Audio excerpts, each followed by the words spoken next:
अस्सलाम वालेकुम। मेरा नाम डॉक्टर मोहम्मद अकील है। आज हम बात करेंगे इस हवाले से कि ये जो जुमला कहा जाता है कि होम्योपैथिक तरीका इलाज एक सुस्त तरीका इलाज है या स्लो तरीका इलाज है, या इसमें इसकी दवा इस्तेमाल करने से आराम बहुत देर से आता है, इस जुमले में कितनी सच्चाई है और कितनी ये बात वैलिड है। ठीक है, इसके हवाले से मैं पहले बात करने से पहले आपको ये बता दूं कि इसके हवाले से बहुत ज़्यादा बात हो सकती है, लेकिन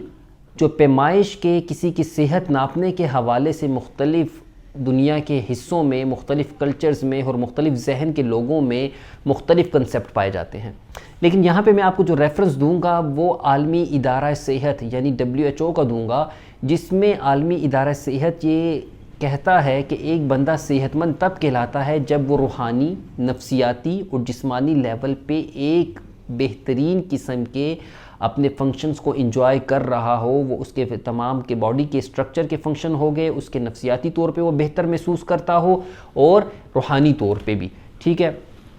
अगर इसी डेफिनेशन को हम आज देखते हैं तो हम अपने इर्द गिर्द माहौल में ये देखते हैं कि हमारे यहाँ मुआलिज या इलाज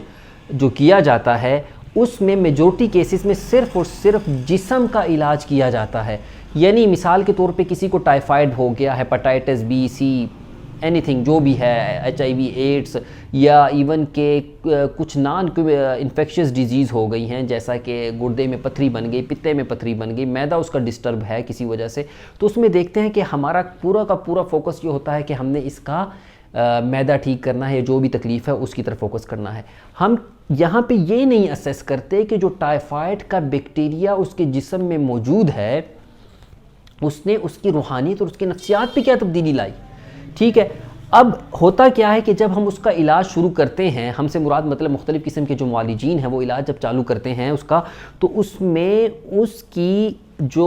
फ़िज़िकल कंप्लेंट्स हैं उसी को फोकस किया जाता है और इस चीज़ पे इत्तेफाक किया जाता है कि यार इसका टेस्ट नेगेटिव हो जाए, इसके ब्लड में जो बैक्टीरिया आ रहा है, जो जरासीम आ रहा है, उसको हमने ख़त्म करना है, वो नेगेटिव हो जाए, इनएक्टिव हो जाए। ठीक है, उसके नतीजे में ये होता है कि टाइफाइड तो नेगेटिव होने के बाद या हेपेटाइटिस नेगेटिव होने के बाद भी उनको दोबारा कई सारे मरीज़ों में तकरीबन कोई स्टैटिस्टिकल डाटा ये बताता है कि तकरीबन 40 से 60% लोगों में ये केसेस रिलैप्स होते हैं और तकरीबन बहुत सारे वो लोग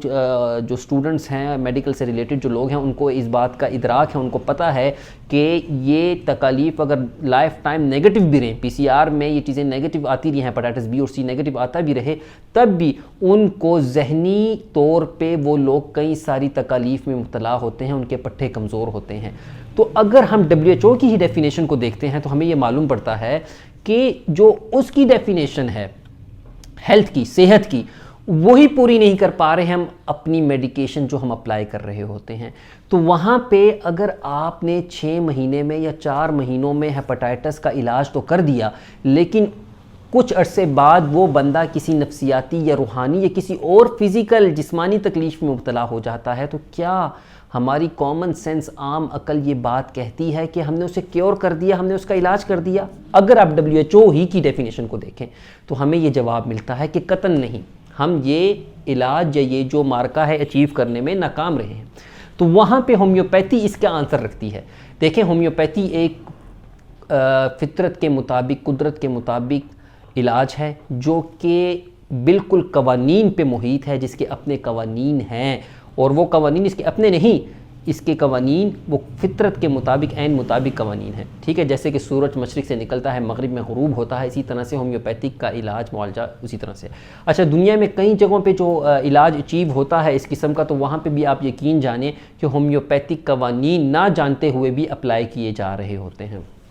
यहाँ पे ये बात आ गई। इसके आगे मैं आपको ये बताऊँ कि देखें, हमारे यहाँ सप्रेशन ऑफ द डिजीज़ भी बहुत होती है। हम कहते हैं कि जो अद्वियात दर्द को जल्दी कंट्रोल कर लेती हैं, ब्लड प्रेशर को जल्दी कंट्रोल कर लेती हैं, शुगर को कंट्रोल कर लिया वो ठीक हो गई, लेकिन क्या ये एक जुल्म नहीं है कि आप 40-40 साल, 20-20 साल शुगर ब्लड प्रेशर की दवाई खाने के बाद भी जो डेथ है या जो कॉम्प्लिकेशंस हैं, जो पेचीदगियाँ हैं, वो फिर भी आपका मुकद्दर बनती हैं, उस मरीज़ का मुकद्दर बनती हैं? क्या हम इसको इलाज कह सकते हैं? फिर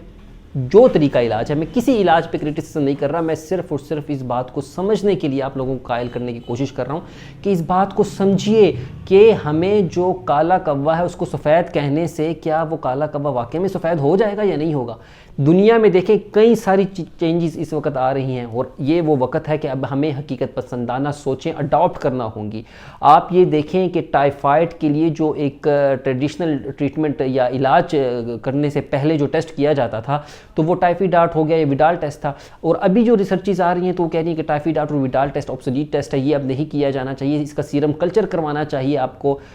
جو سالمونیلا ٹائفی ہے اس کا۔ تو یعنی آپ کو یہ چیز سمجھ آتی ہے کہ کئی سارے ٹیسٹ آبسولیٹ ہوتے ہیں، سائنس ابھی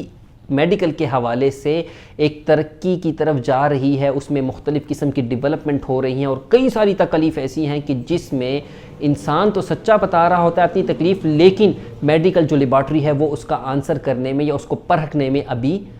بہت دور ہے۔ تو اس حوالے سے ہومیوپیتھک سسٹم آف میڈیسن کی ایفیکیسی آتی ہے کہ ہومیوپیتھی سسٹم آف میڈیسن ان تینوں لیولز پہ کام کرتا ہے، روحانی، نفسیاتی اور جسمانی لیول پہ ہو، اور اگر آپ ٹائیفائڈ کا علاج آپ کروا رہے ہیں اور آپ ہومیوپیتھک علاج آپ کرواتے ہیں تو اس سے آپ کو ٹائم زیادہ لگتا ہے، تو ٹائم زیادہ نہیں لگ رہا، وہ آپ کو مکمل علاج کی طرف لا رہا ہے۔ اس کی مثال میں عام طور پہ یہ دیا کرتا ہوں کہ اگر کسی کوئی دیوار خراب ہو چکی ہے، زیم لگ چکا ہے یا وہ کھردری ہو چکی ہے، تو اس پہ ہم رنگ روغن کر کے پینٹ کر کے اس دیوار کو نیا شو کر دیتے ہیں، تو کیا وہ واقعی میں دیوار نہیں بن جاتی ہے؟ نہیں، قطعاً نہیں، بلکہ وہ دیوار میں مرض تو موجود ہے، وہ جو اس کے اندر وہ جو زیم تھی وہ موجود تھی، جو کہ کچھ عرصے بعد کسی بھیانک شکل میں نمودار ہوگی، یا تو دیوار گر جائے گی یا پھر یہ ہے کہ وہ زیم اسی کا اسی طرح رہتا ہے، جیسے کہ ہمیں اپنی ڈیلی پریکٹس میں مختلف قسم کے کیسز میں ہمیں یہ دیکھنے کو ملتا ہے۔ تو ہومیوپیتھک علاج اس حوالے سے اپنی ایک انفرادیت رکھتا ہے کہ یہ جڑ سے مرض کو اکھاڑنے کی، اور جو دیکھا جائے تو دنیا کے تیز ترین علاجوں میں اس کا شمار ہوتا ہے، یا سب سے میں کہوں کہ سب سے تیز ترین علاج، کیونکہ علاج ہی یہی ہے۔ اگر میں اس کو تیز ترین علاج کہہ رہا ہوں تو کیونکہ علاج کی ڈیفینیشن پہ جو کہ WHO دے رہا ہے، عالمی ادارہ صحت جو دے رہا ہے، اس پہ فٹ ہی ہومیوپیتھ آ رہا ہے، یہ ہومیوپیتھک طریقہ علاج آ رہا ہے۔ تو ان چیزوں کو مد نظر رکھتے ہوئے میں یہ سمجھتا ہوں کہ ہم کسی طور پہ ہومیوپیتھک علاج کو سلو طریقہ علاج نہیں کہہ سکتے، اور یہ کہنا ایک میرے خیال میں کم علمی یا ہومیوپیتھک کے جو